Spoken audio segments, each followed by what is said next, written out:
Hi friends, epic story లైన్స్కు స్వాగతం. చందమామ కథల్లోని 10వ కథ రుద్రమ్మ.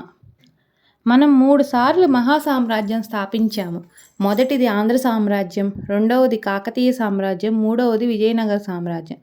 ఈ 3 సామ్రాజ్యాలు దక్షిణ దేశానికి చేసిన సేవ అంతా ఇంతా కాదు. వీటిని నెలకొల్పకుండా ఉన్నట్లయితే దక్షిణ దేశ చరిత్ర మరొక విధంగా ఉండేది.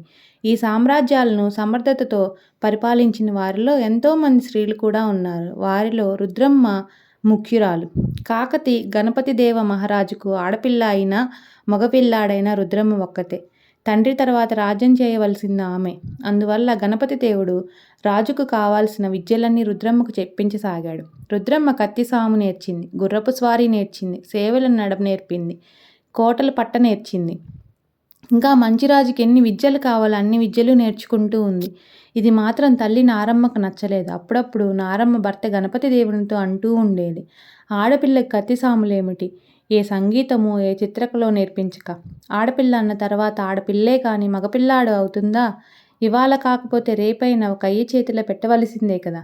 గణపతి దేవుడు అతీపతి చెప్పేవాడు కాదు, నవ్వి ఊరుకునేవాడు. రుద్రమ్మ సాముగరిడీలు నేర్చుకోవడం ఆమె చెలికత్తెలకు కూడా విడ్డూరంగా ఉండేది. లోలోన కొంత అసూయ పడేవారు కూడా. ఎలాగైనా ఆమె మనసు చిన్నబుచ్చి మాన్పించాలనుకున్నారు. ఏమి చేస్తే బాగుంటుందా అని గుసగుసలు పోయారు.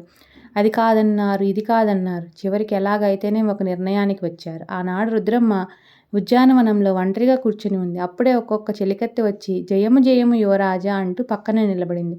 రుద్రమ్మ తొనకలేదు, బెనకలేదు. టీవీగా తల ఆడిస్తూ అలాగే కూర్చున్నది. చెలికత్తెలు వెలవెలబోయి బొమ్మల్లాగా నిలబడ్డారు. ఉలికే వాళ్ళను ఉలికించవచ్చు కానీ ఉలకని వాళ్ళని ఏమి చేస్తారు? రుద్రమ్మ వాళ్ళను తానే పలకరించింది. యువరాజుతో మీరు చెప్పుకోగల మనవి ఏమిటి అని అడిగింది. చెలికత్తెలు నీళ్లు నమిలారు. మీకు వచ్చిన పరవా ఏమీ లేదు, మీరు ఏమి కోరినా ఇచ్చివేస్తాను అంది రుద్రమ్మ.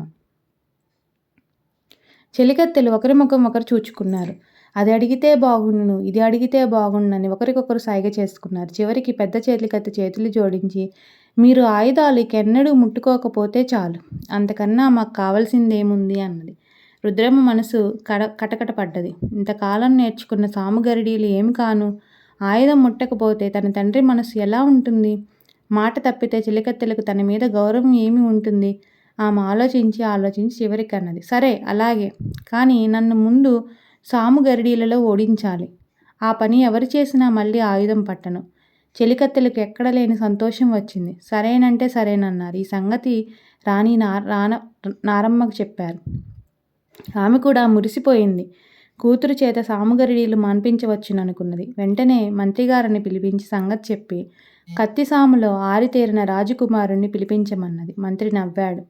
రాణి ఆశ్చర్యపడి, నిన్న మొన్న నేర్చుకున్న ఆడపిల్లను ఓడించలేరా? నేను నమ్మను. ఆ మాత్రపు వీరులు ఉండకపోరు.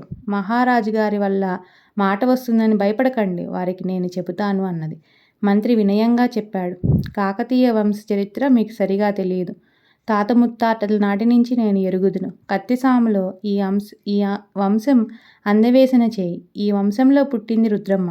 అయినా నేను మెప్పుకుంటున్నానని మీకు సందేహం కలుగుతుంది. మన సేనాని కొడుకు సంగతి మీరు వినే ఉంటారు.